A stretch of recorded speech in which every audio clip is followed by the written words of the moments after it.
Hey, well, good morning, friends. Good morning, colleagues. It's good to see all of you and welcome you all here this morning to today's event at the American Council on Education focused on speaking truth and acting with integrity, navigating a campus racial crisis. I'm Philip Rogers, and I'm the Senior Vice President here at ACE, and I have the pleasure of overseeing all of our work in the learning and engagement space. And more importantly, part of what we do and are charged with in our division is to deliver on ACE's mission of fostering high-quality, innovative practice. And I certainly think that today's topic is a relevant one as we think about delivering on that mission. And certainly by judging by the turnout here and perhaps even more so online, where we have a great number of people joining us, I think it's evident that, like ACE, you recognize the importance of diversity and of equity in higher education, and perhaps even more importantly, the lessons that we can learn from one another to make our campuses more inclusive and more responsive to the needs of our community. Now, we've been spending a great deal of time at ACE thinking about one really important thing, one thing that's been at the core of everything we do, and those are the members and the institutions and the higher education leaders that we represent, and the challenges and the opportunities and the issues that they face within their organization. You know, over the last year, as we've launched a new strategic framework to guide our organization at ACE, we've been very actively listening and talking and planning with our members and with stakeholders and with experts about the topics that we are going to discuss with you today. And if you have seen ACE's new strategic framework, and I hope that you have, if you haven't, I hope you'll visit our website at acenet.edu and take a look at it. There's a very nice blog post from our president, Ted Mitchell, who asked us to send you his good wishes today, that really unpacks the why behind what we're going to be doing over the next 3 years. But if you've seen it, I think you'll recognize and know that we've made a very intentional effort to place equity at the center of who we are at ACE, right in the middle of our DNA.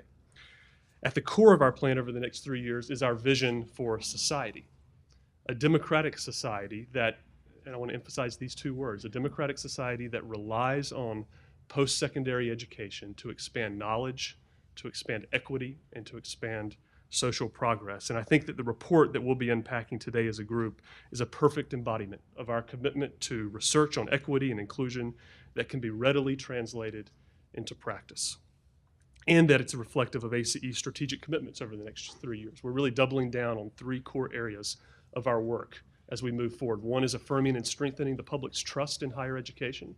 The second is being much better champions of equity, access, and completion in the work that we do. And finally, we want to build the capacity of institutions and leaders to be more innovative and be more adaptive in this very changing landscape of higher education. So I hope you'll stay tuned in the coming weeks and months and years as we begin to tackle this agenda in a very important way. So as we kick off today's event, I want to acknowledge and thank our friends at the University of Missouri for opening up their campus to our researchers, Sharon Fries-Britt, who is with us, and from the University of Maryland, and Adriana Kazar from the University of Southern California, and their teams to conduct the very important research that we'll be discussing and learning about today. And I also want to express my great thanks to Kevin McDonald from the University of Missouri. We're grateful to have you here and grateful for the work that you've helped us do on this project, as well as my good friend Lorelle Espinosa, who is ACE's Vice President for Research, and to both of them for leading the work on behalf of Mizzou and ACE for this project. It's certainly part of a larger body of work that our team is doing here on race and ethnicity in higher education and on campus inclusion and freedom of expression. And so, as they say in their opening letter to this report, the University of Missouri system is on a journey toward inclusive excellence. And those of us at ACE are proud to be on that journey with them and to have the opportunity to elevate their good work and their progress and to help think through, at times, some of their setbacks that they experience. It's all a part of a journey. We're happy to be on it with them, and we're happy to be on it with you, and we're pleased to be able to have this conversation with you today. And I'd like to turn the program over to Lorelle to take us through the next part of the agenda.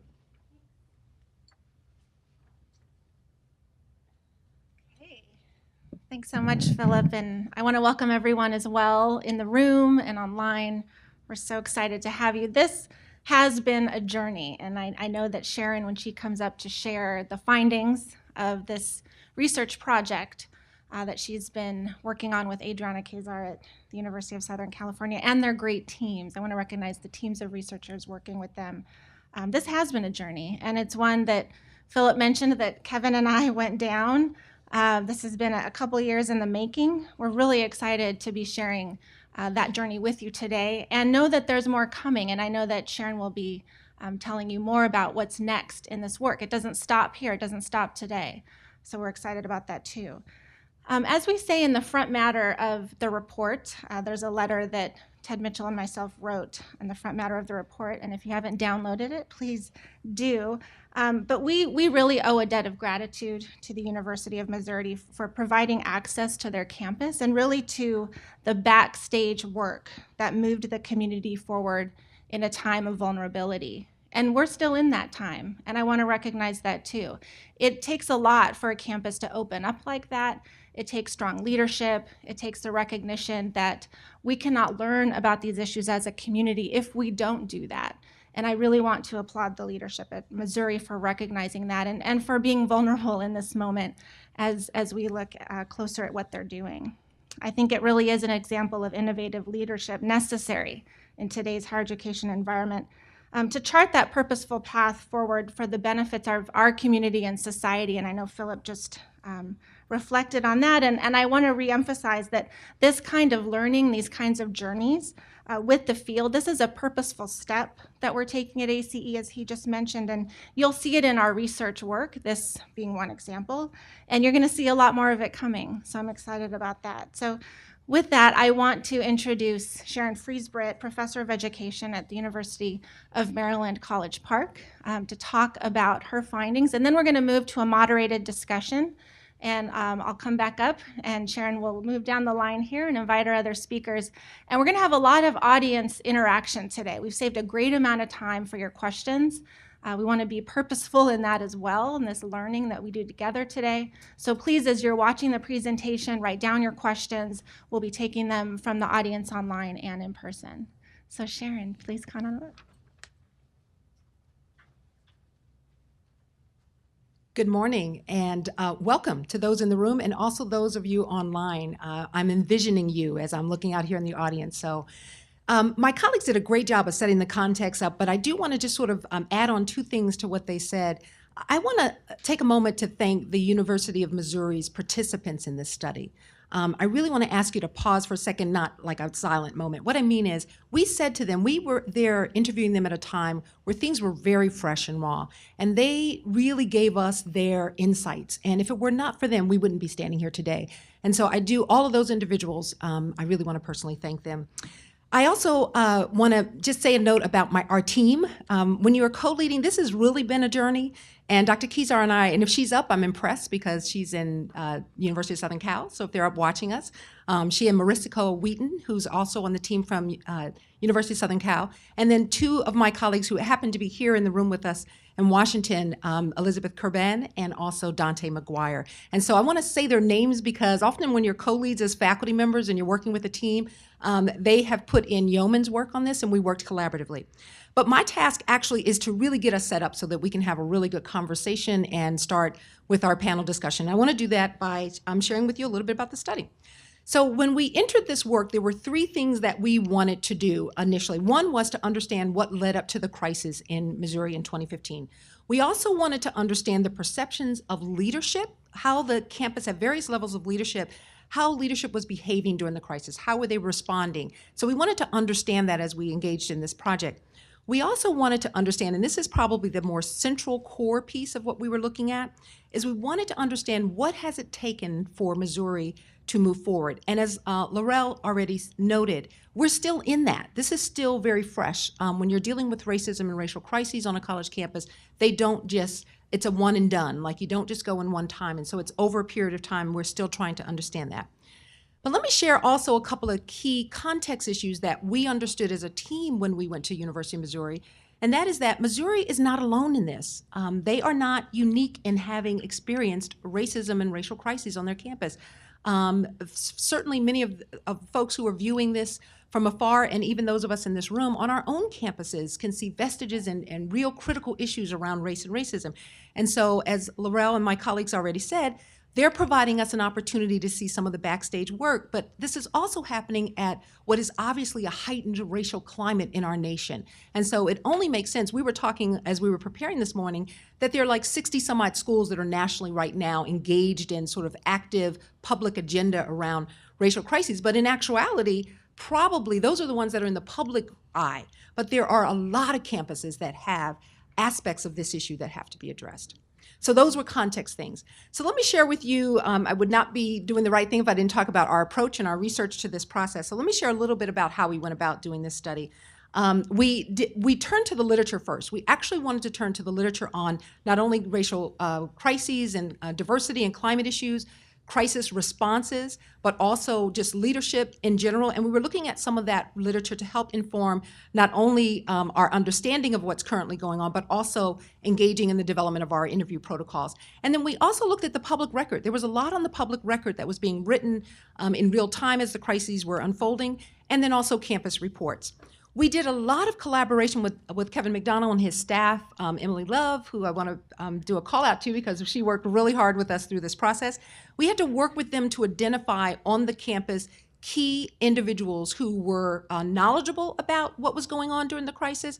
So we worked with them to identify those folks and to interview both students, faculty, staff, even curators and other members of the campus community.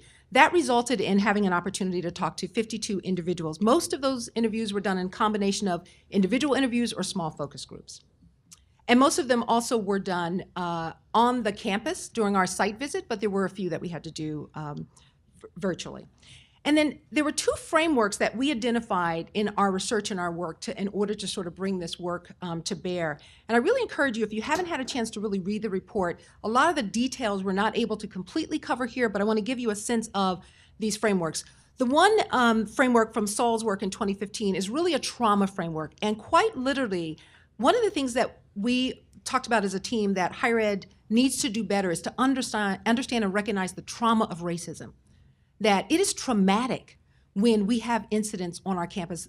Even one incident can be traumatic, but it is particularly re-traumatizing for people when there are a series of incidents that continue to happen. And in Mizzou and in other places around the country, and we certainly saw this, there were signals that things were going on the campus. There were incidents that students were having to grapple with. And so that notion of, and trauma sounds like a word that some people say, well, how can they be traumatized? If you are experiencing an incident or you're hearing someone say something to you that is racist, that is traumatic. And so this trauma framework allowed us to get at the real emotions of trauma: anger, distrust, the fragility, and the fear. And I'll return back to that a little bit later. The other framework that we turn to is a framework that we actually constructed and built out of our project. And I'll give you a sense of, we did that based on what the literature showed us, also our findings at Mizzou from doing this actual case study. But then also we really gave a lot of, not priority, we gave a lot of attention to the fact that we had experiences outside of studying Mizzou that were important to a product like this. That we had been studying these topics in various ways, either through leadership, race, equity, diversity, and had some sense of what was happening on other campuses. And we wanted to bring that to this project as well. So when you read the report, you will see references to other campuses. Because again, since we were studying Mizzou at a very vulnerable, fragile time, they weren't exhibiting the full capacity that you would expect to see. So what we identified from that in this second framework, what we're referring to as a capacity resiliency framework, are 5 areas of capacity that minimally we believe campuses need to have in place. Now, when you do read the report, you'll see that we also talk about other kinds of capacities. And this is not an exhaustive list. You should expand and add on in the unique context of every campus, which suggests that you should understand what your own capacity should be like. But here's what we identified. Strategic planning needs to be in place. What's the institutional mission? What's its guiding values? Leadership expertise. Building trust with key stakeholder groups and really reaching out to those communities, making sure that there's institutional investment in learning and education continually in a sustained way over time, and not just with students. We tend to want to go teach students everything that we think they don't know. Well, you know what? We need to actually turn that to faculty and staff, that teaching process and engagement process is through all levels of stakeholder groups, and maybe even perhaps it should reside even more with senior leaders and folks who are in positions where these are not the things that they're thinking about regularly. And then finally, evaluation and assessment practices. Again, just to give you a general sense, and I'm going to manage the time here so we, as I'm looking at what I know I have to share with you, I'll just share with you the way we conceptualized our capacity. We conceptualized it as low capacity, moderate capacity, and high capacity. And as we talked about these different areas in the report, the core key areas are the ones I want to just give you a little general sense of.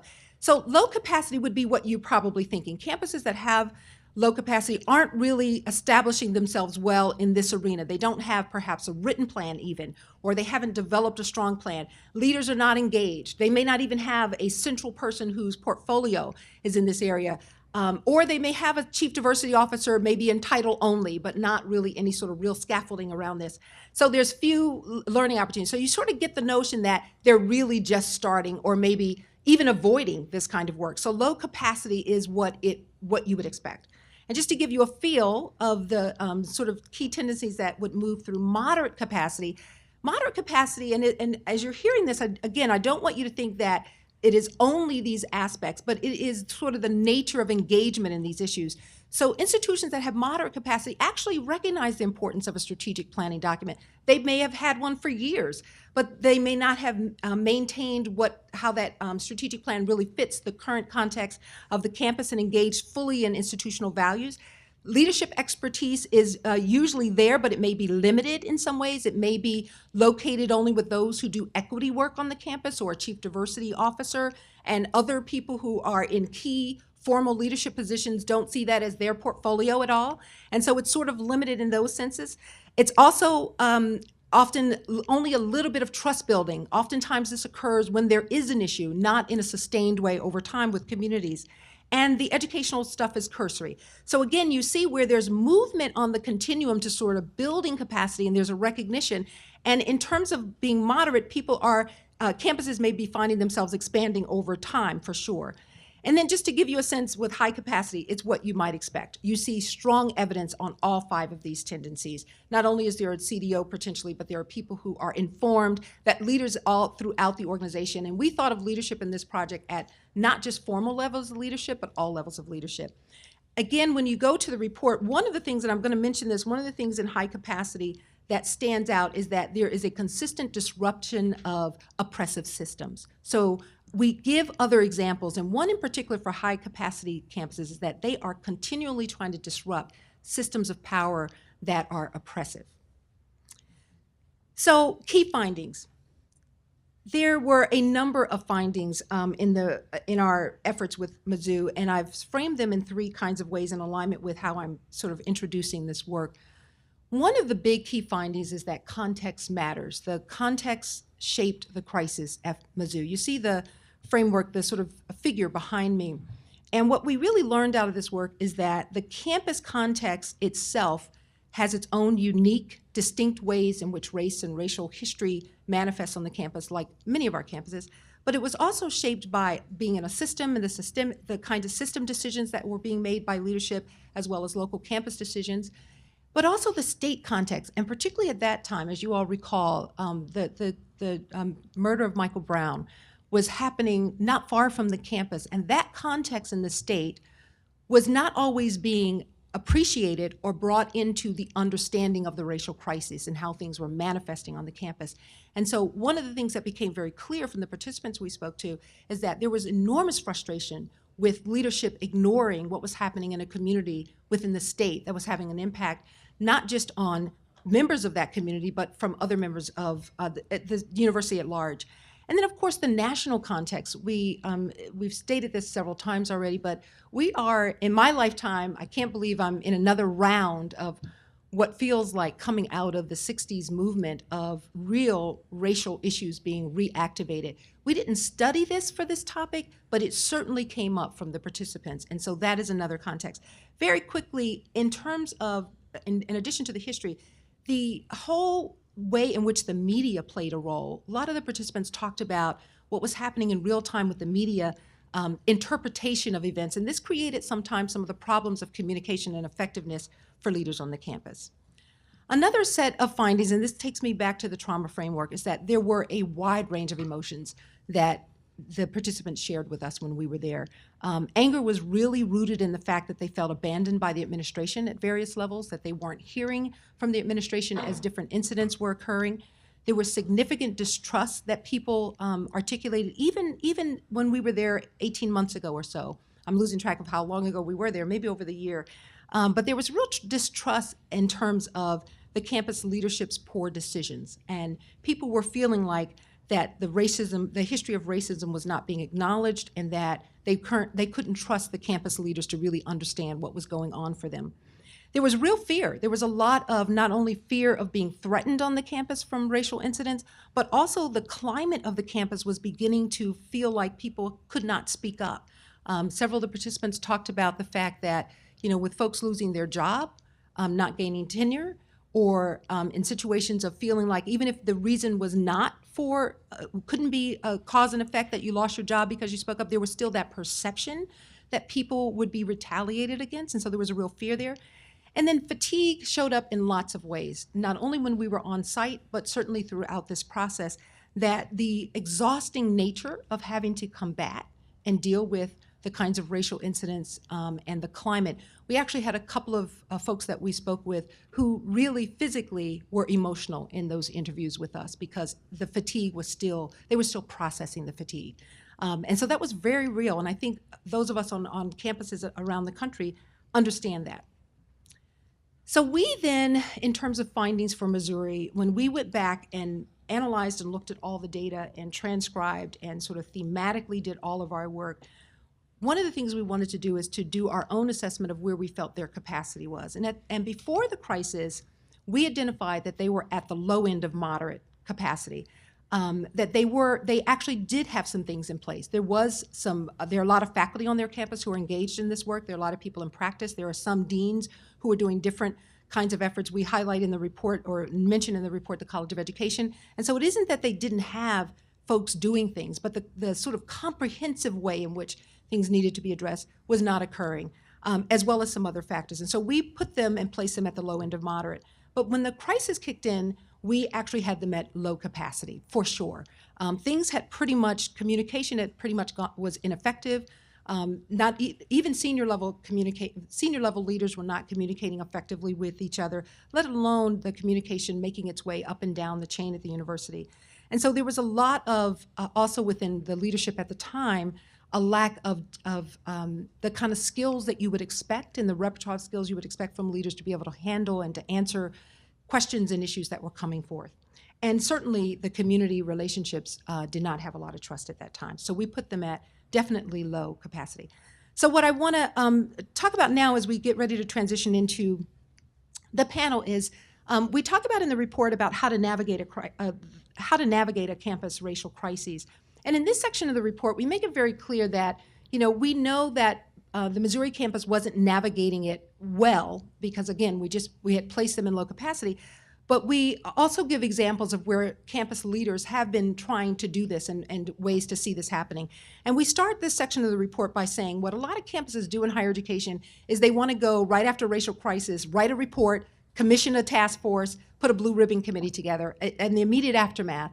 And that sort of redundant, repetitious behavior in higher education, while it's important that we eventually have to do that, we know that's coming, what we think is most important is to deal with recovery, to deal with what has just happened on the campus. So we want to go back to Saul, and we employed in this document in the report a recovery framework that really looks at three different aspects. How do we really actively listen to people? How do we speak from the heart about these issues and really dig deeper in our recovery process? And how do we act with our communities? So just really quickly to give you a sense, in the active listening framework, and we all know what active listening is to a certain extent, but active listening is a particular kind of skill. And one of the things we encourage is to really learn what that is about. It's not being defensive. It's not reacting or explaining. Senior leaders often want to get up and explain, well, here's why the incident happened. No one really wants to hear that right after a racial crisis. They want you to understand and hear the trauma that they just experienced, particularly even with immediate aftermath. You can often see leaders starting to tell you why they feel the way they feel.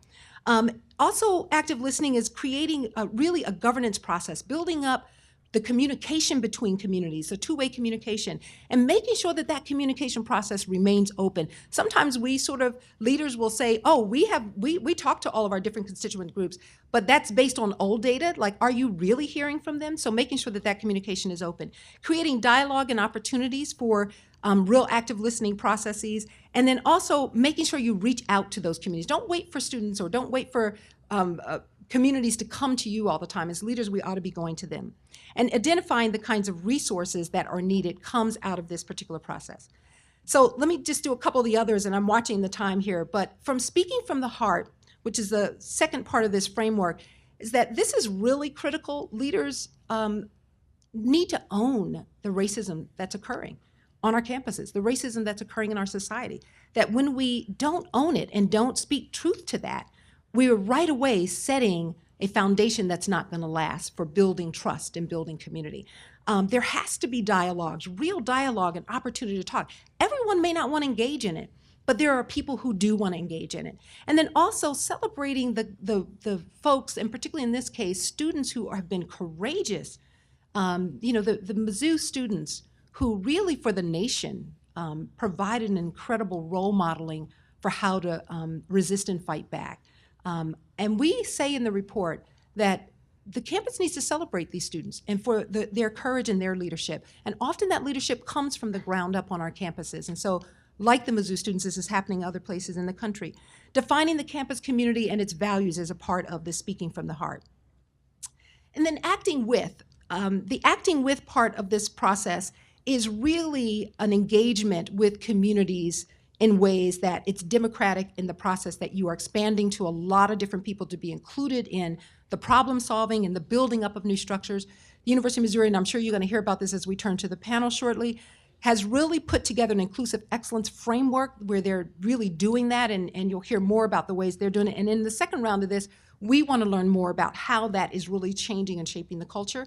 But also in this acting with, it's really creating the accountability structures for this work that go beyond just people in positions of power, that we're all accountable for delivering on our campuses the kinds of climates that are free of racism and hostility and other forms of oppression that happen on our campuses. And then amplifying the work of people who do this work.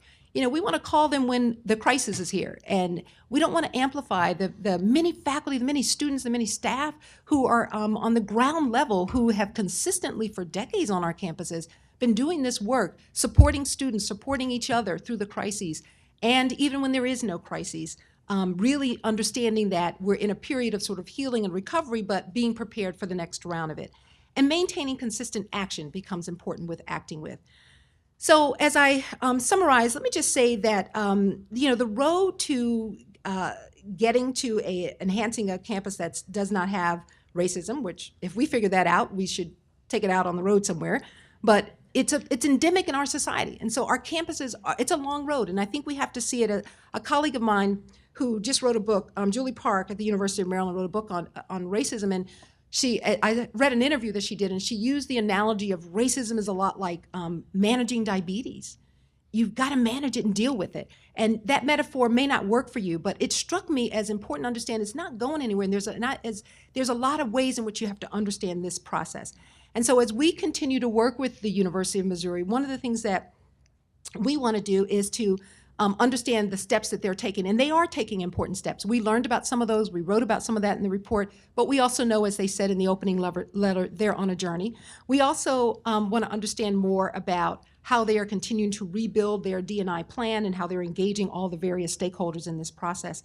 And so the next phase of this project for us, and we'll talk more about it, is to not only see how their capacity has continued to build, but also their recovery process, like how are people really, because sometimes, again, when we build these structures, we still have to check in with people on what is it feeling like to be there.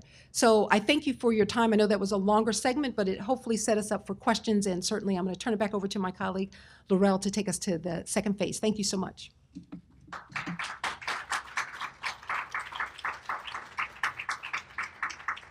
No, I think that was a perfect setup for our discussion. So I'll actually invite you back up, Sharon, and please invite Alex Cartwright and Kevin McDonald also to the stage. I'll give some formal introductions when we get here, and then we'll get into our moderated discussion. And as I said, please listen and think about questions. We're going to have a real nice opportunity to engage with you, the audience in the room and online. For those folks online, you can email your questions to policy@acenet.edu. So that's policy@acenet.edu. So feel free to jot those down and get them over once we get into that segment. So here I come. Let me come over there.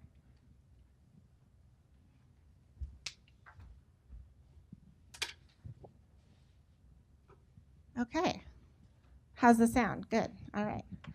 So thanks, Sharon. That was a great setup for us. And let me just do some formal introduction. So I already introduced Sharon, but I'm really very pleased to have Alex Cartwright, the Chancellor of the University of Missouri Columbia campus, to join us on stage today to talk about this report and his experiences since arriving there, and also Kevin McDonald. And Kevin is the UM Systems Chief Diversity, Equity, and Inclusion Officer and the Vice Chancellor for Inclusion, Diversity, and Equity at the Columbia campus. And we'll talk about that in a moment, Kevin, in terms of your role in these two spaces. But I do want to just take a broader step back and acknowledge that, as Sharon said already, Missouri is just one place where we're seeing this kind of activity play out. I think it's, as we say in the report, it's perhaps one of the more salient places to study this topic, given what they've gone through and how visible that was. But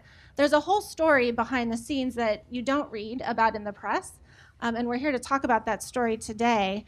And we've talked a lot about what went on, and Sharon briefly mentioned, her analysis of where the campus was during the crisis, during the 2015-16 academic year. And today we're going to talk about what has happened since then, if that isn't already apparent. I do want to flag that for us because we're here to talk about recovery, about what happens after a crisis. And so I just want to set that up for us. And I'm actually going to turn to Alex first. So Alex, just moving into some of the questions that I have for you. So you assumed your role at Mizzou following the departure of the previous chancellor. That's another important point in terms of who's on the stage. This is the leadership that came on after that crisis. And that was also after Mike Middleton's interim presidential appointment. And then Kevin, you came on as the UM System's first diversity, equity, and inclusion officer. And I think that's also important to say, that you were the first in that position. And I mentioned a moment ago your role on the main campus and in terms of the leadership change that was taking place. But Alex, I wonder if you might reflect on that moment of arriving to the campus up until now and think about it and talk with us about what you saw as your greatest challenges, sort of walking into that role, as well as the areas of opportunity that you saw. So I wonder if we might start there. Yeah, sure. First, thank you for allowing us to be here. It really is our pleasure, and thank you, Sharon, for all of the great work that you've done, and your whole team. In fact, it's tremendous. I've been at the university now for 16 months. So I joined in August of 2017, when I arrived there, I always think of opportunities first. When I arrived there, I saw a tremendous institution, an AAU flagship institution for the state of Missouri, one that is proud of the research, education, and engagement that it conducts across all of Missouri and well beyond that in the country and the world.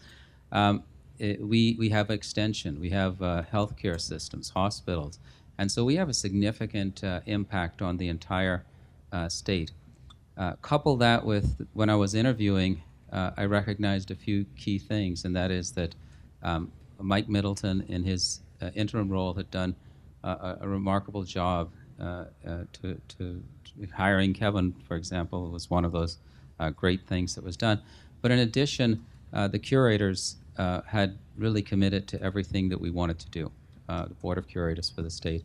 And they hired President Moon Choi for the entire system, who is also committed to the work that we're trying to do.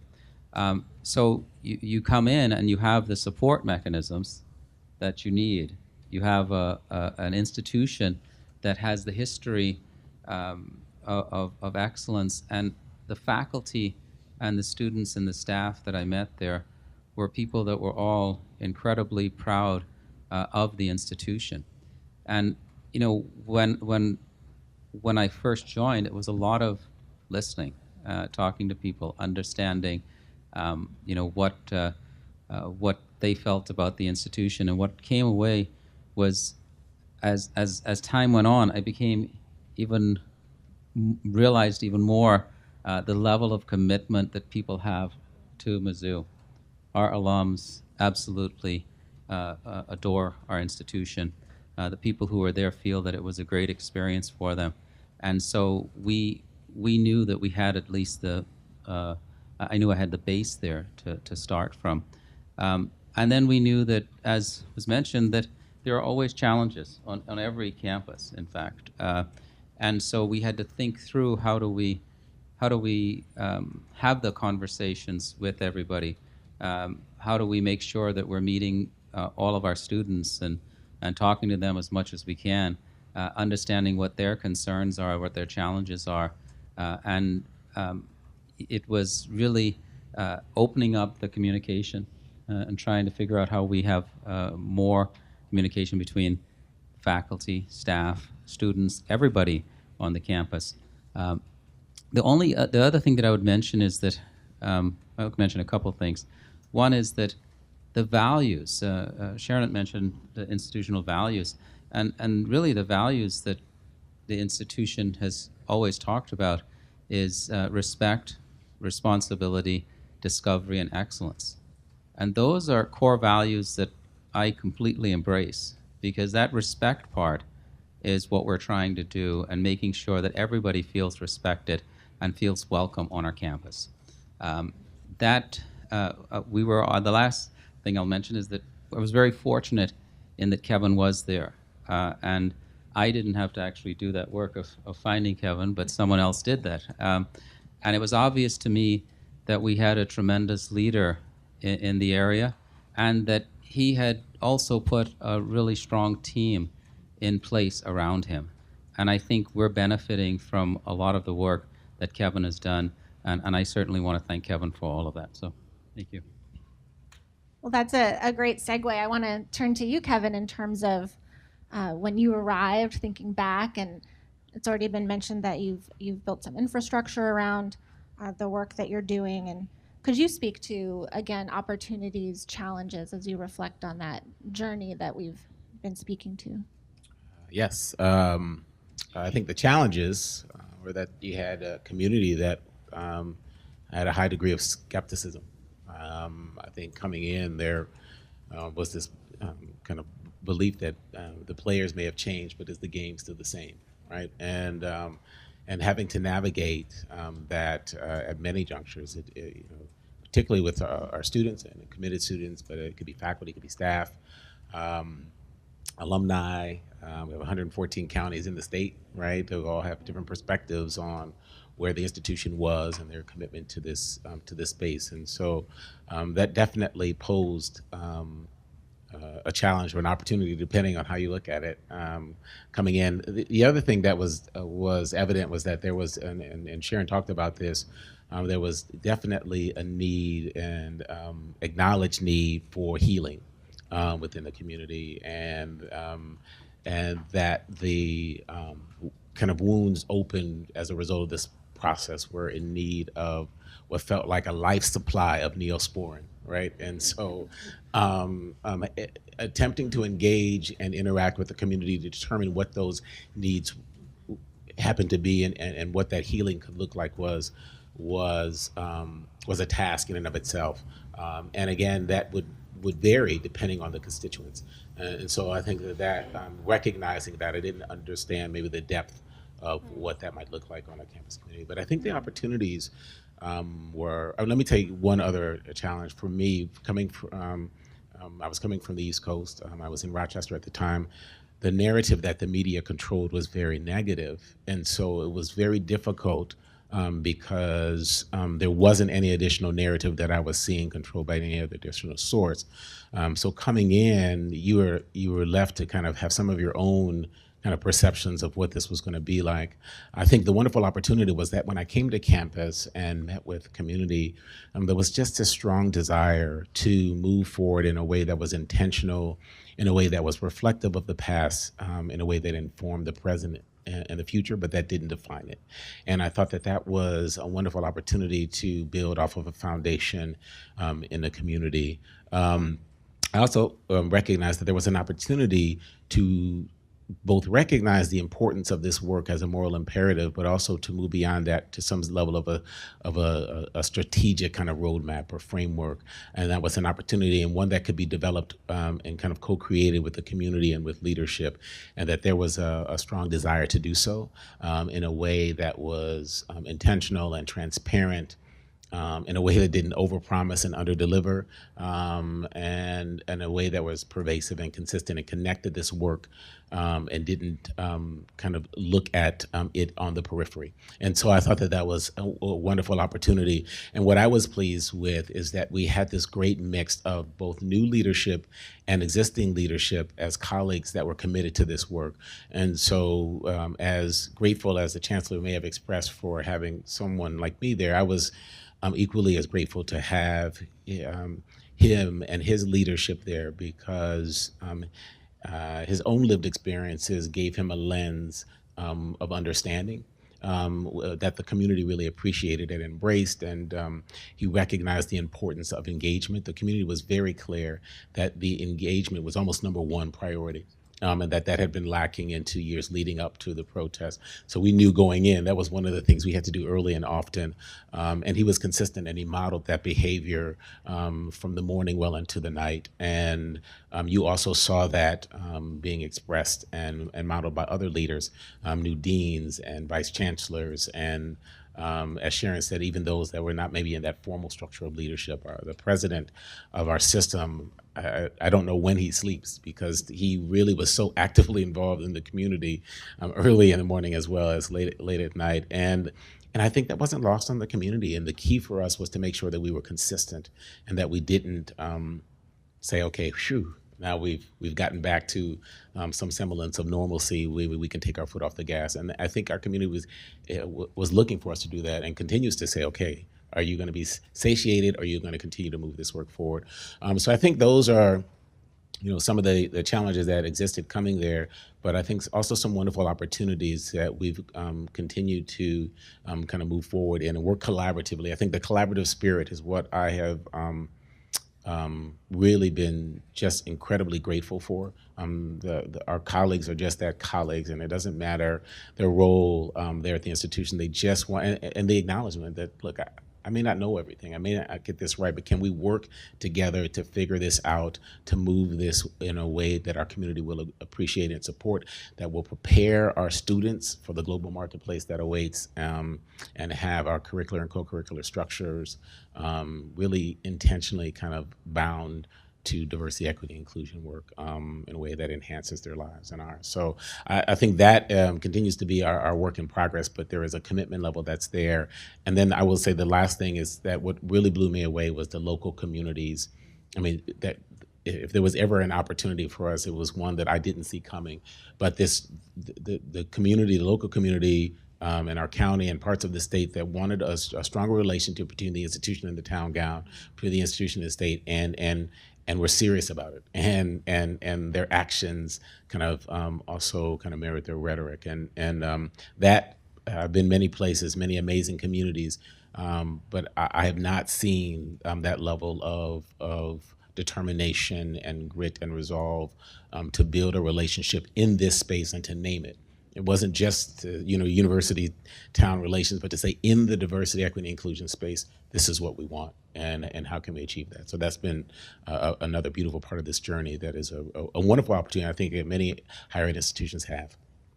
Thank you. That is a nice synopsis of your reflections. Alex, I saw you nodding when Kevin said the community. What were you thinking when he was saying that? The community that Kevin's talking about is not just the community on our campus, but the community, like you said, in the city, in the county, in the entire state. Is that there's a desire for us to actually engage. And work with, and I think people understand the role of our university, right, and what we should be doing, and that is we focus on education, research, engagement. We focus on building future leaders for the state, helping with everything that we're doing, and that's what they wanted us to sort of get back to in terms of our core messaging, is what it is that we're doing as an institution.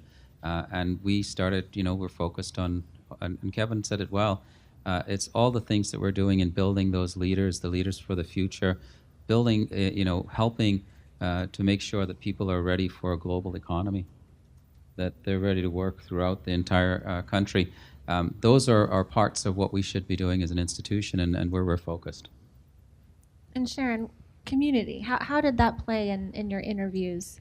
So it's interesting. I was sitting here listening and realizing that when we first did our first set of interviews, we talked to a couple of members of the community, and we saw the early indicators of interest. And as Kevin was sharing that, the first thing I was thinking is, we're preparing for the second visit. I'm looking forward to learning more about that engagement, because we didn't get as deep into that because they were at the beginning stages of some of those buildings of relationships. So that will certainly be one of the constituency groups that we will want to spend more time with. And our plan is to go look at a number of the kinds of things that are going on and to interview folks. But the community, I was glad to hear that. And I think that's unique and distinct, because my initial thoughts was it was the community outside the campus, because I saw the early foundations of that. So that's exciting to hear that that's gotten to be really a rich relationship. When I came there, the community took me out to lunch. It was at their request, and there were leaders in the local community, from the school district superintendent to heads of and CEOs of banks and nonprofits, United Way and others, and they said, listen, when the part of it was a get to know you session, but at some point during that conversation, they said, when the protest happened, we were a bit chagrined because we felt like the institution and the system kind of insulated themselves from the community. We really wanted to be involved, we really wanted to help, but we didn't feel that we could. And so they wanted some bold idea that would allow them just have a stronger relationship in the diversity, equity, inclusion space. And they were just really genuine about it. And they also said I couldn't leave the lunch until I gave them this idea. And so I was just thinking on the fly, and I said, well, what if we rewrote our inclusive excellence framework, which we had moved through and gotten endorsed by governance, and the community had embraced it? I said, what if we removed all the hired references and allowed it to serve as a backdrop for our city and our county and our state? I said, what if we were like the nation's first inclusive excellence city? And they didn't laugh me out the room. In fact, they felt that it had merit, and identified designees on their team. They quickly just moved and created a website. They identified a journey for organizations to create inclusive excellence plans. They created this passport journey, so that if you went and engaged in diversity, equity, inclusion activities, you could get a stamp and receive this kind of credit within the community. I just had never seen anything like it. And a year to the date, maybe the start of those conversations, the mayor proclaimed August 24th of this year, like Inclusive Excellence Journey Day. I mean, just to see a community come together and to own and to say, we want to utilize the same language, we want to identify a metric-driven approach to this work because we're grappling with some of the same needs, and we want to work together to move this forward was, I think it floored us as leaders. I mean, we were just like, whoa, we haven't seen this level of genuine intentionality before. So it's that level of community involvement and it went through to the state government. I mean, we've just seen it. So that's been it's really been a beautiful thing to see. And that's amazing. And I remember you telling me about that lunch you had maybe a year ago, remembering now the story. When you talk to your colleagues, other chief diversity officers around the country, how unique is that? Well, I think, so much of this work is so internally focused, right? We got to get this stuff fixed in our own organization that, I mean, for some, if they don't have the infrastructure, they don't often have the time, right? They're working in smaller teams and the like, but their knowledge, their commitment, their desire to engage community has always been there. There's some amazing colleagues doing this work, and some are working with cross-functional partners at the institution to do community engaged scholarship and the like. But I think all of them see merit in this level of intentionality of thinking about strategically in a metric-driven approach approaching this work. I mean, there are things that we knew coming in that we were not maximizing our community, dual career assistance, right? If we lost and we wanted to place an emphasis on faculty retention, and we were losing some because we were not maximizing dual career assistance in the local community, and then the local community said, well, we're having some of those same issues. Why were we not working together? Let's build this into an actual strategic approach, so that we don't have to work on a handshake agreement, but we're actually saying this is going to be an important part of how we move our organization forward. We value this. That to me is just great, and so I think the colleagues embrace it, and many are doing their own part in that space, and I think really now the conversation is happening, particularly with chief diversity officers across the nation, is how can we be more intentional about doing that type of community engaged work. Well, I'm glad that you mentioned community. We often, when we talk to leaders about who they turn to during moments like this, we don't often have community on that list, and it reminds me that we should be more intentional ourselves. But what we do see is when we ask leaders about who you turn to on racial crises, racial incidents, certainly around issues of free speech and inclusion, we see it's an all hands on deck type of set of issues. And we've seen that again in our survey data and our convenings we've done over the last couple of years on that topic. So Alex, I was hoping you could talk to us about that collaborative sort of spirit, and not just spirit, but the actual action of being collaborative. We talk about shared leadership and other models of leadership that looks like a team-based approach, et cetera. But how has that actually played for you? How have you made that work on your campus coming in after this crisis? Well, we continue to work on that in terms of working together as a team. I'm a big believer that a leader, a chancellor, for example, can't make anything happen on their own. It has to be, everybody has to embody it, everybody has to believe in it, and you need to have people around you who will act on all of the values that you have as an institution, and make sure that we're doing what's right for our students and what's right for our faculty and our staff. And that is a team effort. Kevin is there, I'm there, but there are a lot of other people, vice chancellors, deans, department chairs, faculty. They're the ones who really make it happen. They're the ones who have to be engaged every day. Our staff have to make sure that we're doing all that we can to ensure that there's an environment where people feel at home. And I think what's remarkable is we sort of have a belief that I talk about wanting to have giving access to opportunity. And we can give a lot of access, but if we don't follow through with it and make sure that people capitalize on that opportunity, then it's a disservice to society.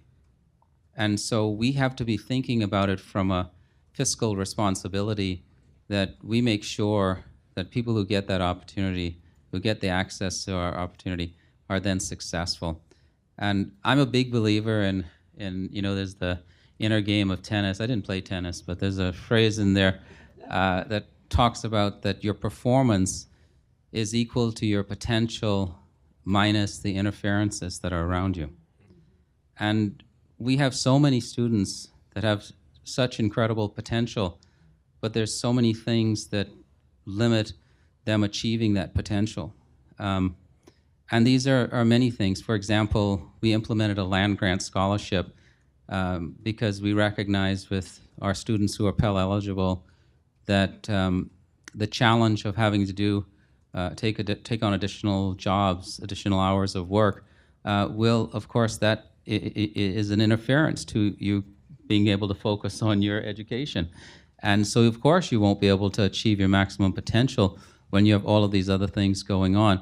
And if you think of it that way, the only way you can quiet all of those interferences is if you're in an environment where you feel at home, you feel welcome, You feel that you can do everything you need to do and focus on the things that you need to focus on for your education. And so all of the programs that we've implemented, the land grant scholarship, we ensure that anybody who's Pell eligible, their tuition and fees are covered. Whatever financial aid they get, we cover the remainder to make sure they don't have to worry about that. If they are eligible for our honors college, we cover room and board also. And we continue to expand on scholarships. The president, in fact, announced a scholarship opportunity where we're going to, over the next 5 years, the system has committed $100 million towards scholarships, and we then have to match that at the campus levels, so university levels, and then we're actually looking for donors to match that. So the goal is that over the next 5 years, we'll have about $400 million in scholarships for our students.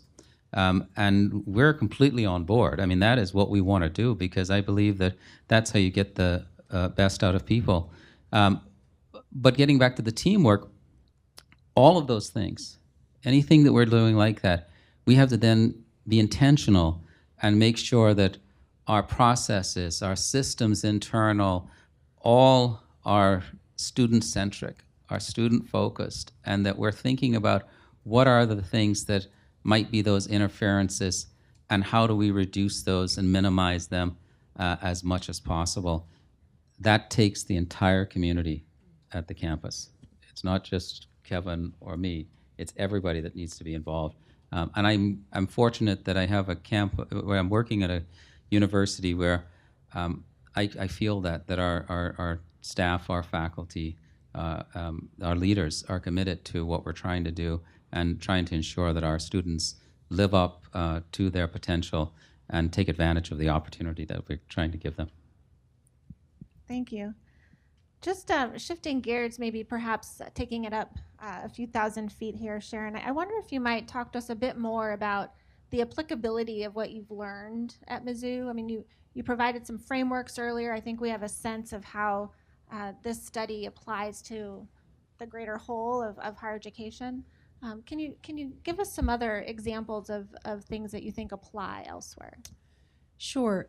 Thanks for that question. I think one thing, taking it to a higher view, just recognizing that we are likely on our campuses to have areas that we need to strengthen around how we relate to people. As I just heard your comments, Alex, I was thinking about, resources matter significantly. There's no question. But even with scholarships and funding and programs, it is the engagement and the contact with people in some of the smallest ways that are the disruptive forces. And so the way I think this work has application is, we show up every day on these campuses with the ways in which we use our power, and I think there's power at all levels. But it's like those moments matter, and they matter in ways that I don't think leaders understand. How you approach, how you talk to someone, how you engage someone. All the money in the world, all the programs in the world aren't going to be sufficient so that students end up psychologically whole when they leave our campuses. They can't be diminished as a result of participating. So one way I think this report should inform all of us is we ought to be thinking about how are we really building the kind of trust, relationships, community on top of all the other kinds of things strategically we're trying to do. I think we do a fabulous job in higher education writing the most beautiful statements, reports.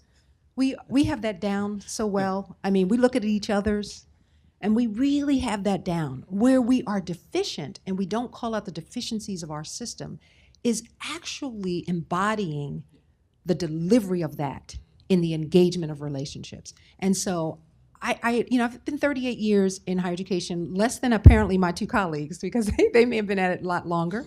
So I humbly put that out there to say this. I keep seeing us struggle with some things that we're just not willing to move the needle on.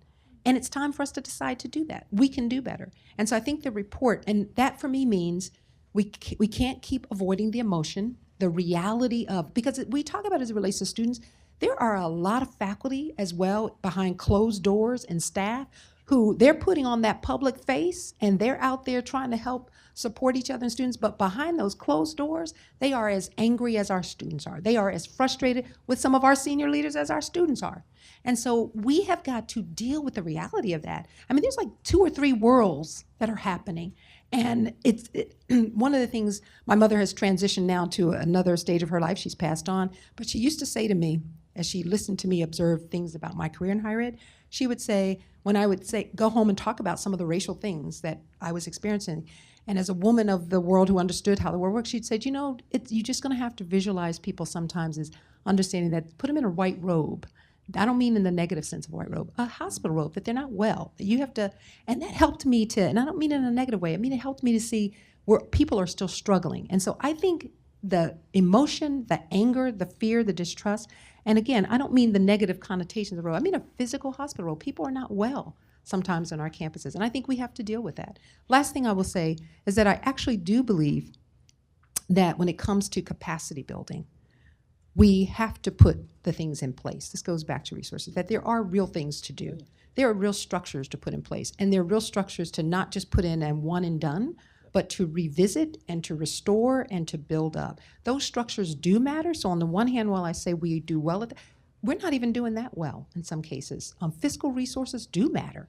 There's a lot, and actually, your campus has put a lot of fiscal resources. I don't know how much, but it's clear with the kind of support you're doing. So those things, I think from this work, all campuses can look at some of these aspects and say, where are we in this? How well are we doing? Yeah. I just want to reiterate what Sharon said, and a lot of the big steps, the breaking down of anything we're trying to change is done with the small steps. It's the small things that matter, and we need to make sure that we're doing them every day. Absolutely. Because that's how you really make change happen. Because disruption, can work sometimes, but it's actually much easier and sustainable when it's really consistent and persistent. Yeah. And if we think of our own lives, I don't know how many of you can think back to just maybe a few key conversations with some people who probably don't even remember that what they said to you was important, but to you it was incredibly important and changed your path. And so we have to remember that as educators. We have to remember that in higher education, that when we are working with students, when we're our own staff, our faculty, everybody, when we're doing that, everything that we say and what we do matters. All of those little things, and they can change the lives of people if we are able to say the right things at the right time or do the right actions at the right time. So I agree with you completely, Sharon. Can I just add as well that when I think about capacity building, and I'm so appreciative of Sharon and Adriana's work and acknowledging this, I think there has to be this level of acknowledgement. And what I heard from the communities is that, look, we have some committed kind of ride or die faculty and staff who've been with us, who've acknowledged our experiences. We haven't had that same acknowledgement and understanding and seeking to understand from administration. And I think that's an important part as you think about whatever may be happening on your campuses, that there are communities that really just want a level of empathetic understanding in the tone and the approach in the dialogue that doesn't say, well, maybe you didn't experience what you said you experienced, or attempting to instantly go to fixing something without acknowledging the pain, the hurt, of the trauma that has taken place. I think that's important. The other thing that I will say, and Sharon alluded to, is the importance of the supportive structures. One of the importance about those supportive structures is moving beyond this notion of utilizing deficit-based language and approaching our communities, asset-based approaches. And I think that's an important piece, that as they get coupled with the lived experiences, the research is very clear, and I've said this in a couple of spaces. We want diversity, we say it, and we will bring together faculty, staff, and students with very different lived experiences. In higher education, we do not do the best job of equipping them with the tools to navigate their daily interactions. And I think that's where the opportunities lie. And noting it from a capacity standpoint, acknowledgement, noting it from the use of our language and from an asset base instead of deficit base, I think our approach that will help us in that regard. Thank you. So We're going to open it up for questions in just a couple of minutes. There's one thing I wanted to ask you, Kevin, and I think you've actually started to touch on this, but we talk a lot about rhetoric being important, and it is. When we ask leaders, what are the strategies that you utilize when it comes to managing the tensions that we're talking about today, and they'll say, what I say in public, how I say it, that I say it over and over, that's important. But we also talk about moving from rhetoric to action. And again, I mean rhetoric in a positive way here, but moving from the words to the action. And I wonder if you could reflect on that movement that you've seen at Missouri, that you've been a part of. Yeah, I think it's incredibly important. I mean, my very first, I remember doing a kind of open forum. I think it was really a press conference. And I remember coming up to a student afterwards, and the skepticism was just dripping off of the students, every word. The student said, so what's your story? So are you here to just swoop in like a superhero and save the day? You know what I mean? And so all that stuff sounds great and flowery, but when the rubber meets the road, what are you actually going to do?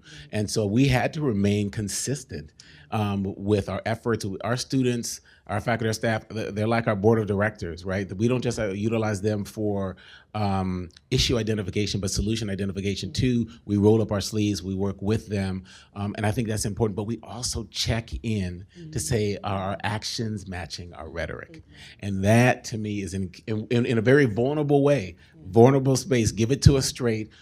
How are you receiving what we're doing? And I love our students. They are amazing leaders, and they will tell us. And they will let us know, look, we like this, we don't, and they appreciate our willingness to give them this space for candor. And I think we just have to remain consistent here and put it up on one of the slides. You cannot be defensive in this work. You just can't be. If you're really trying to make inroads with your community, you have to be able to acknowledge and look for those points of affirmation, but also acknowledge the points of opportunity, and don't try to rifle back something in response to that to try to acknowledge why it's taken place. I think you take it, and you have to be this sponge. And just like we want their pores of receptivity to be open, we have to open ours as well. And again, that's why I appreciate the colleagues at the University of Missouri, both at the system level and at the University of Missouri and our Columbia community, because they continue to model that and do that. It's not an exact science. We're not perfect, but we continue to say we cannot be in the space of rhetoric if our walk isn't that. And so, and we ask for concrete examples to be able to share with the community. This is what we think we've done to match that rhetoric. Has it resonated with you? Have you received it the same way? Is our impact matching our intent, right? Okay, well, on that note, I do want to invite folks. So in the room here, we have 2 microphones. One is on this side of the room, the other is over there. And we do want to use them so that people online can hear the questions. And then for people online, so feel free to get up now and go to the mics. Don't be shy. We're all friends here. For the people online, let me just say the address again. It's policy@acenet.edu. So please send questions there. We have people standing by. Sounds like a telecast or something, but we have people standing by waiting for your questions, who will also go to the mics and ask them on your behalf. So I see someone approaching over here. Well, yes, no pressure. Go with you. Please introduce yourself along the way. Sure. Good morning, everyone. My name is, can you hear me? Yeah. My name is Susan Musante. I have a question for either of you who work at the institution itself at Mizzou. I'm wondering how you all are acknowledging that we're all on a personal journey of growth, right? I'm wondering how you make visible that journey to those who are working around you, and then how is that reflected back in how the organization, how your institution is learning and growing? I can start. One of the things that is important is that to realize what you said is very important, and that is we are a learning institution. We will continue to refine what we're doing, and we formalized some of this. Kevin, when he came there, one of the first things he did was actually create an inclusive excellence plan, right? And everybody had to then develop an inclusive excellence plan.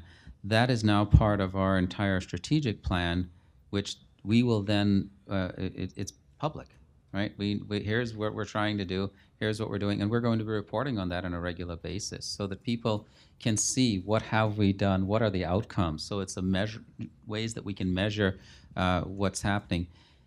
In addition, it's all the conversations to try to understand where we are. We still have work to do, right? We still have things we want to do. We've engaged with our community as much as we can, and we'll continue to try to address challenges as we hear about them. And I think it's just that commitment to that that allows us to move forward. So having some formal process, but then also having more of the quantitative versus the qualitative, but we need both. But I think it also involves a leader like our chancellor modeling that behavior and giving people a license to be able to do the same, right? So, he sits before you, but in the campus community, in the same way, he'll say, look, I'm a Bahamian, first generation leader that's here now that had some challenging lived experiences. I got a GED and now a PhD. And I mean, his story ends up being powerful, and other leaders that are on their own personal journeys are able to share both what they think are areas of affirmation and areas of opportunity with the community, and say, and as a leader, committed to transformational impact, I'm on a journey, and all of you are on a journey as well. We don't get in these leadership roles and feel like we've arrived. And I think that being modeled by a chancellor, again, we just need more of that, because then you have leaders to say, oh, great, okay, so you mean he's not perfect, so I don't have to be perfect. So I can share where I'm grappling with bias in these areas, or I can share where I've had some missteps, right? And be able to acknowledge, and our community just wants to know that you're human. I mean, that's what we hear from, you humanize your role, and it opens up, okay, great, I can work with you. It's those that feel as though they don't have any impregnable armor, right? That our community is like, okay, well, then if you're perfect, why do we have this misstep? And this misstep, and this misstep, right? And it's much more challenging to engage with a community that way. But when you can start off on a foundation that recognizes a level of growth opportunity that we continue to learn as leaders, and we want, in fact, I think we recognize, and Alex and I talk a lot about this, we can't be a transformational leader if we're not first a servant leader. And I think we're trying to model that behavior, and we're trying to engage with our colleagues in that same discussion. And to do that, you have to acknowledge your points of opportunity and growth personally and professionally. I think that's what we're doing. And I wake up every day grateful that I have a leader that models that, and modeled it from the interview stage. So we knew, okay, we got a real opportunity here. He didn't want to mask that at all. One of the things that I think is important in the personal journey is that we all make mistakes. We will continue to make mistakes, and do you have the ability to reflect on what you did and adjust if necessary? I think what people want to hear is that they know you will listen. If you've changed something and it's not working, if they come to you, you're willing to change it, right? And recognize that you made the wrong decision. I think people understand that. It doesn't weaken you as an individual. I think that people want you to be willing to listen to what they're saying and then adjust for the best interests of the institution. And I think that's what Kevin and I are always trying to do, is what is in the best interest of the institution? What's in the best interest of our faculty, our staff, our students, our alumni? What can we do to help to move everything forward? And we're as you said earlier, I think you were saying if you knew how to solve, I forgot which problem you said, but we'd just be telling everybody how to do it. We Racism. don't know. Yeah, The problem of racism. That's what it was. We'd be on that. And actually That big we actually talk about this, Yeah. right? Yeah. Because we don't know the solutions to any of these things, and we're going to just keep trying. We're going to just keep doing the things and do whatever we can do, and hope that it make things better. Can I just say something real quick? I just want to pause on, I appreciate the vulnerability that you all just shared, that you allow yourself to have. That I do think that's missing. I think leaders at the senior rank feel like they have to get it perfect. And I think if they hear nothing else, to understand that we are all struggling with and to be authentic in that recovery process and to do some self-reflection. So I just want to pause on that to say I appreciate that that partnership is there with you. We need more of that in our education. Thanks. I appreciate that so much. Okay, we have another question here, and then I'll go back over, and then I'll go to a question from our online audience. Hi, Colin Coulter, Duke University. As I understand it, immediately after many of the campus crises, Mizzou had a lot of trouble recruiting and retaining Black students.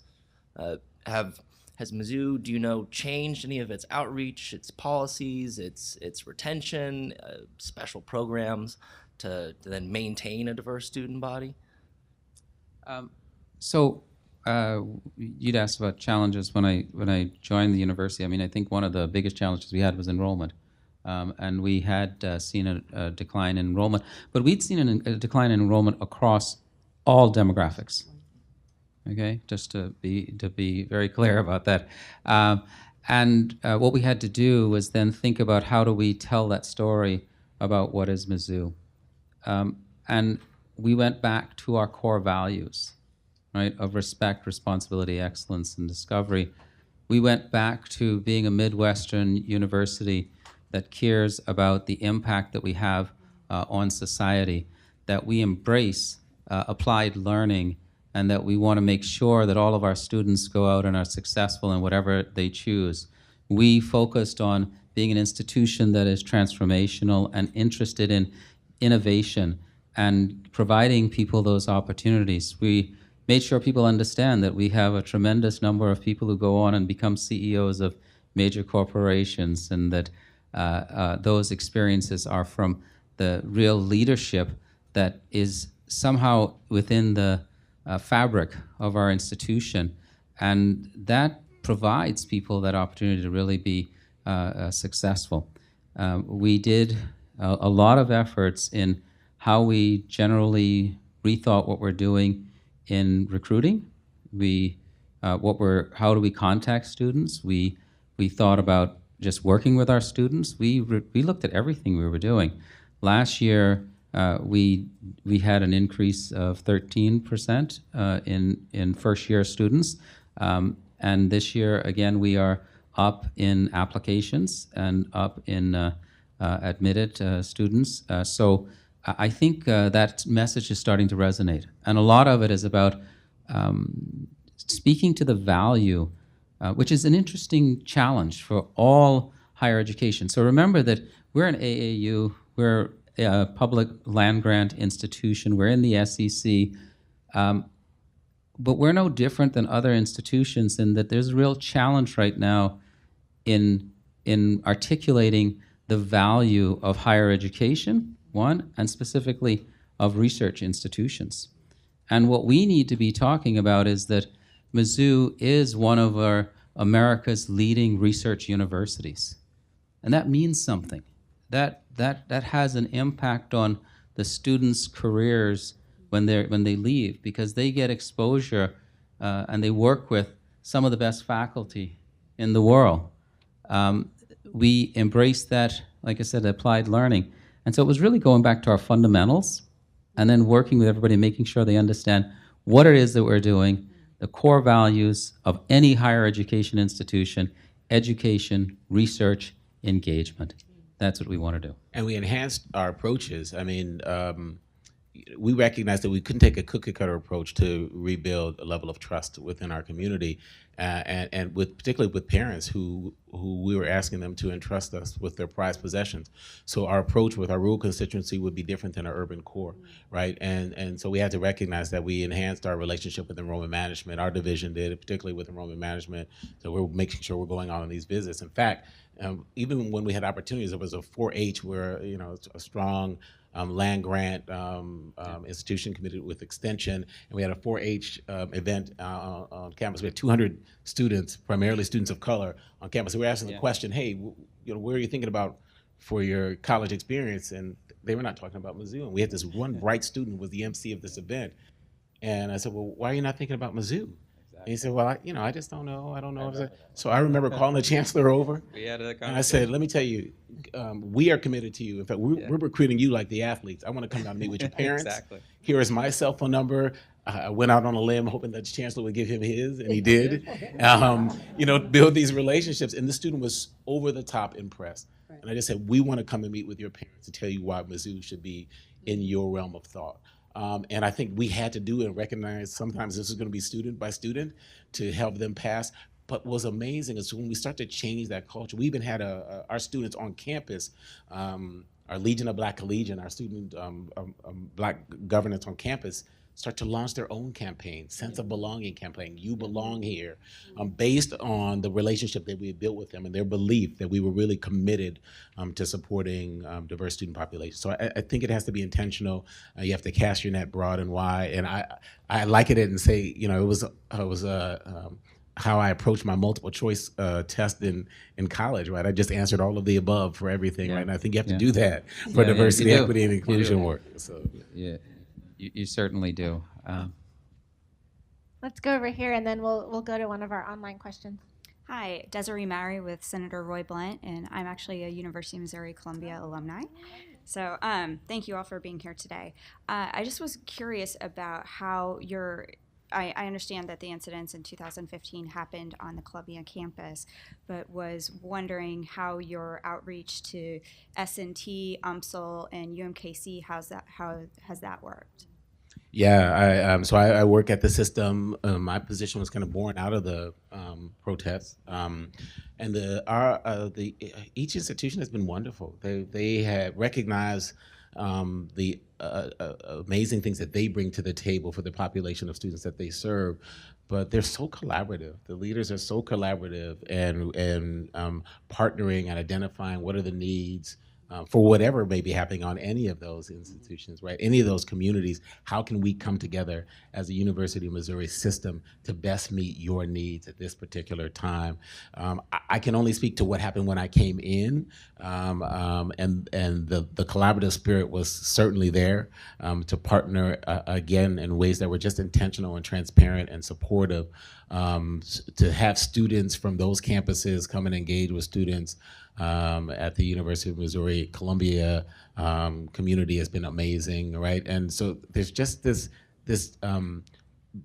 dual benefit that they see of building right their kind of social networks of support and recognizing that you can't navigate these spaces as faculty, staff, and students alone and achieve a level of success you need. And so to have that level of a supportive spirit and a collaborative spirit come from S&T, and they're so unique, right? They're so incredibly unique, but the students are amazing, are brilliant.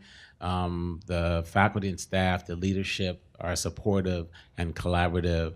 And I have never once experienced anyone kind of balking and say, well, gosh, that's the Columbia's issues. That's not ours. We're good here with our STEM students and our engineering students, right? And they haven't been that way. They really are like, what are your needs? In fact, the exposure for their students, they believe, just to this dialogue around diversity and inclusion better prepares them for the global marketplace. We know that that's what business and industry is looking for. So if we can create interdisciplinary experiences, we do that. We did create at the system level an initiative based on bringing students together for that, and they have been incredibly responsive and engaged in the process. So we haven't really missed a hiccup. I think what I appreciate is just the willingness to just explore and unpack to see what resources can we share with you to help meet the needs and vice versa. What I would add to that is if you look at what the system has done, one of the compacts that President Choi announced was a compact, the Missouri Compact. So this is a concept of what are we going to agree to provide to Missourians? And one of those is on student success. And one of the things that we talk a lot about is that when we're recruiting, when we're talking about where students should be, it's really important that when a student is on a campus, that it feels to them like it's their home. Each one of our campuses different. They're unique. They have some idiosyncrasies at each campus, And what we want to make sure is that students are at a campus where they can be most successful. And that, they could be at UMSL, they could be at UMKC, they could be at S&T. As far as I'm concerned, that's benefit for society as long as they're where they should be. And we have to take on that sort of a view about what's right for the students. In terms of being student-centric, how do we make sure students can access courses from all 4 of the campuses, right, regardless of which campus they're on? And how do we lower cost across the entire institution? So these are all things that we're focused on really to make sure that everybody benefits, and I see the tremendous value of all of those other institutions. The last thing I'd like to also mention, because outreach triggered it too, is that when we think about what we're doing in telling the story of Mizzou and getting people interested in Mizzou, I want people to understand that, again, it's not just our admissions office, it's not just our recruiters. In fact, in the last year, almost a little over a year, 16 months that I've been there, I think that the biggest change in terms of people's perception of our institution has been achieved by the work of our faculty, our staff, our students, our alumni. Our alumni became incredibly engaged in telling the story. They were there. They were on our campus. They know what our campus is about. They are willing to tell their stories about what it means to be at Mizzou and the type of education that they had. And they actively engaged in helping us over the last year. You don't see that level of engagement unless people truly care about the institution, and they certainly do. And I'd encourage any of you, come and visit the campus. It's a beautiful campus. And I think you can talk to any of our faculty, staff, and students, and I think you'll hear similar stories about being at Mizzou. So we have a great place, and we just needed to be able to tell that story. We'd also be remiss if we didn't acknowledge that at the system level, we have a chief engagement officer, right? And so that has been really key to building a level of engagement throughout the University of Missouri system. Marshall Stewart, who is the chief engagement officer, also heads up extension at the Columbia campus, and so that level of involvement, I think, has been. And when you meet Marshall, it's pretty obvious after you meet him. And so, being charged with that and being able to develop those relationships has been an enhancer for sure. And I think that's key, because this was my 5th higher ed stop, and I hadn't seen that as a model, a chief engagement officer. So that's been really a beneficial part as well. Great. So Holly is going to read a question from our This online comes from audience. online.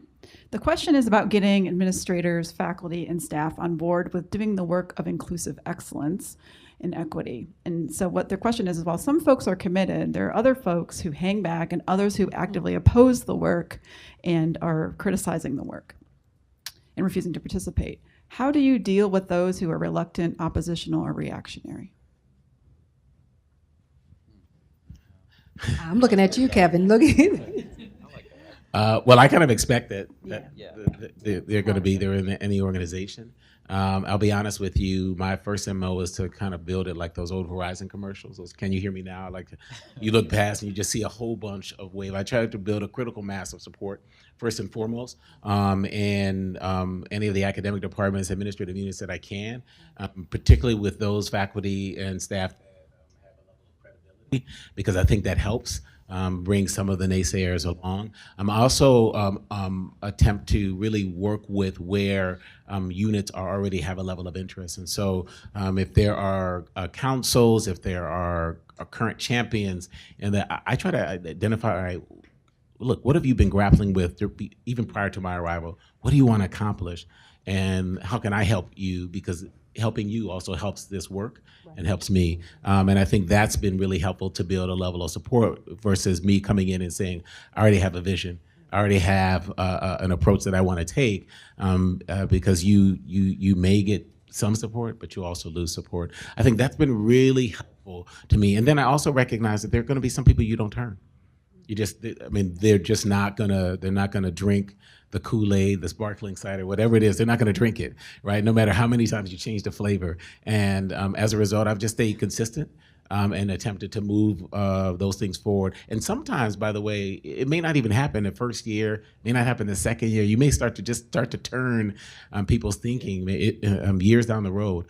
I'm committed to that, but I'm unapologetic with regard to having a relationship building effort and work and being intentional about this work and space and identifying and working with collaborative and cross-functional partners along the way. I will tell you, it helps your work when you have a chancellor and a president who support it. I've been in spaces where I haven't had that, and I've been in spaces where I have that, and it's just when you can get your leadership, your provost, some of your deans, your chancellor and president, even with the naysayers, they're like, well, all right, there's a critical mass of leadership that's supportive.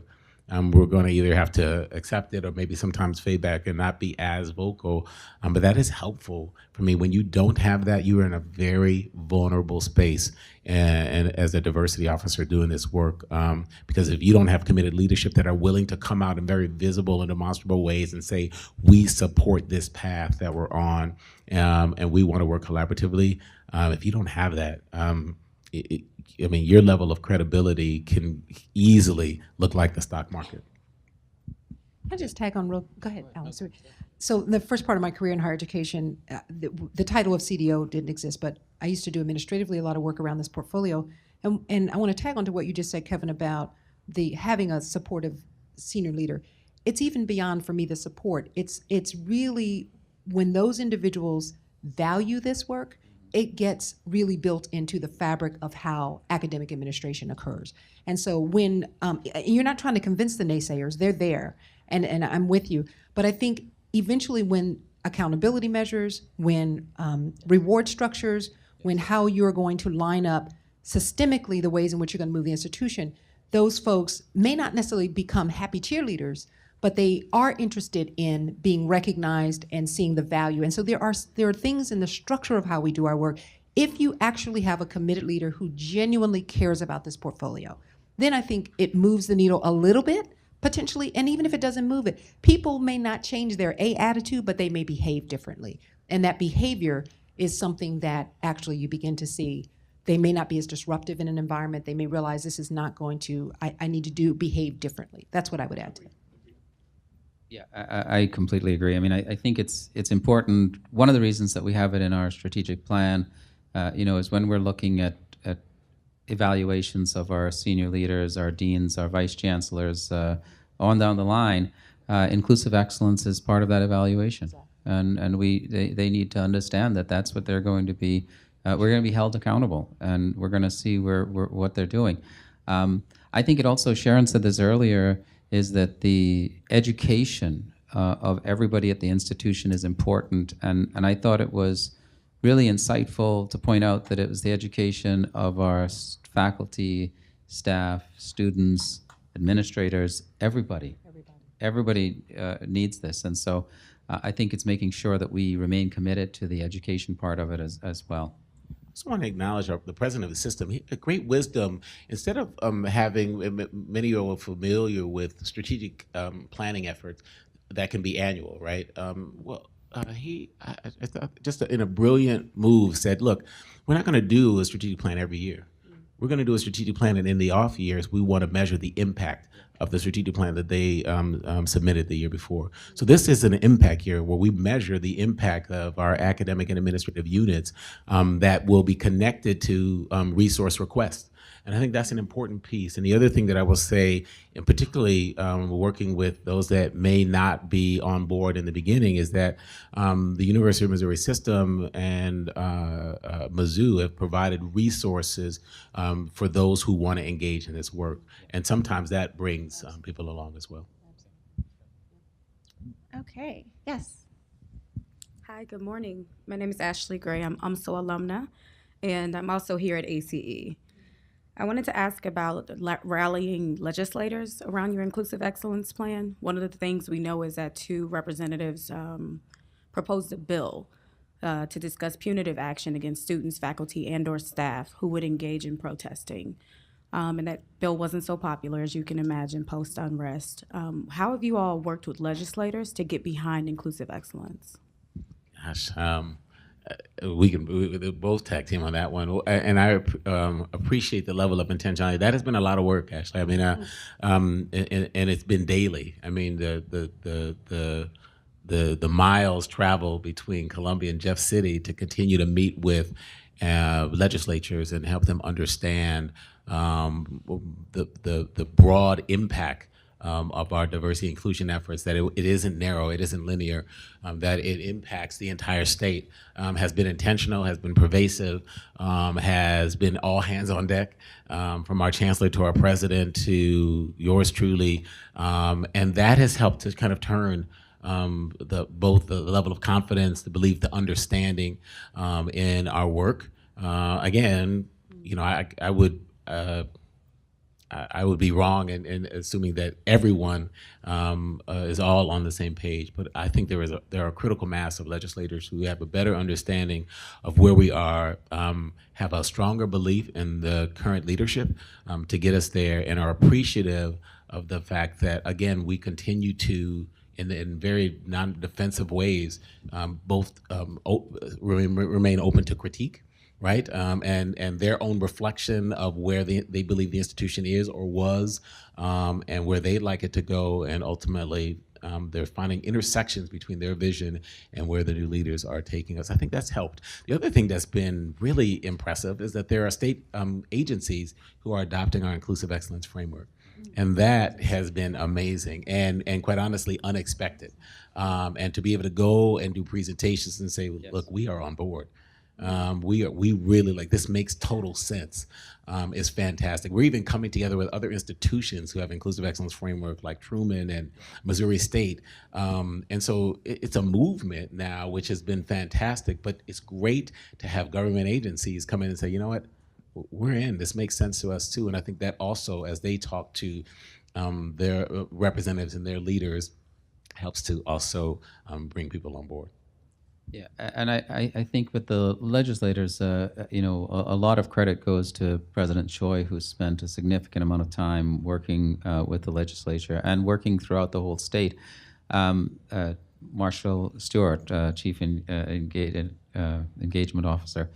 These are people who've spent a lot of time going around the state and talking about the value, talking about you know, the value of human differences and lived experiences in the broadest sense, the importance of free speech. All of these are parts of the same values, and so we continue to talk with people about why this is so important for the state, why it's so important to move everything forward. And I think that has resonated with a number of them. Let's do another online question as we get to the end of our time together, but I want to make sure we get one more in. The trauma framework seems to be relevant for campus issues beyond race. Any thoughts on this? So I'll start with that.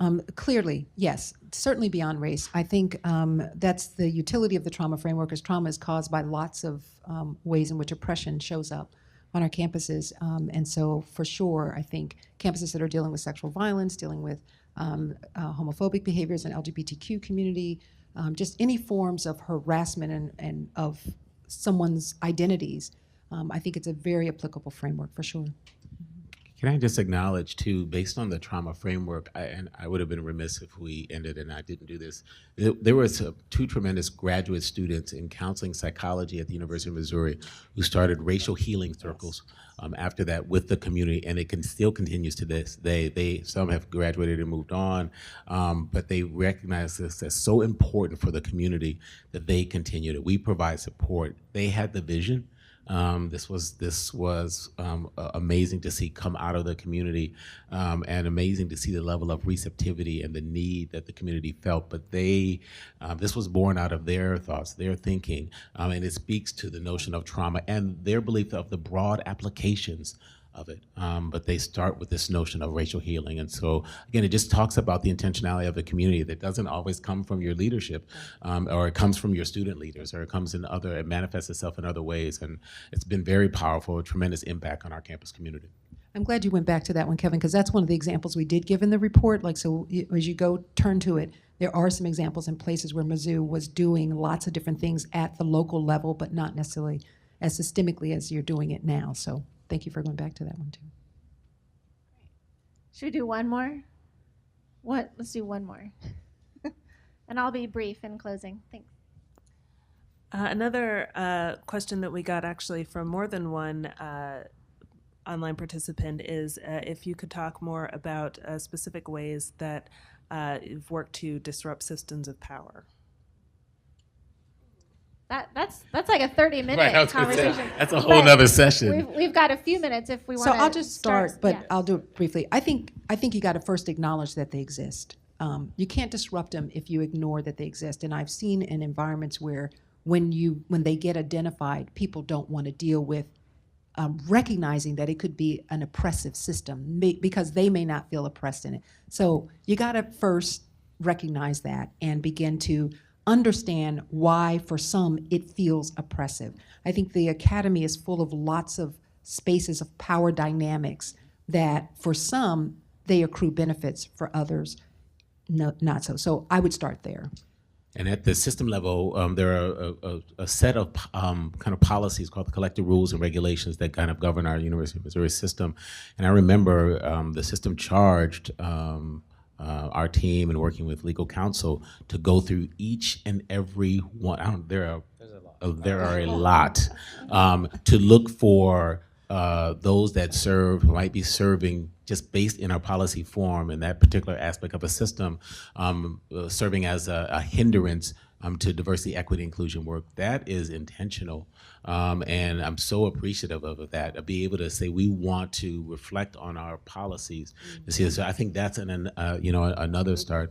I think the other is the acknowledgement by leadership that look. This is where we're going, and this is the type of leader that it's going to take to get there. This is the type of organization, academic and administrative unit that it's going to take to get there. And again, to have a president and a chancellor that are unapologetic and saying, we need you all on board. If we are going to move this needle, if we are going to change the narrative by controlling it, we have to be in this space. And we have to try to eradicate those systems and structures that are serving as barriers to moving this forward.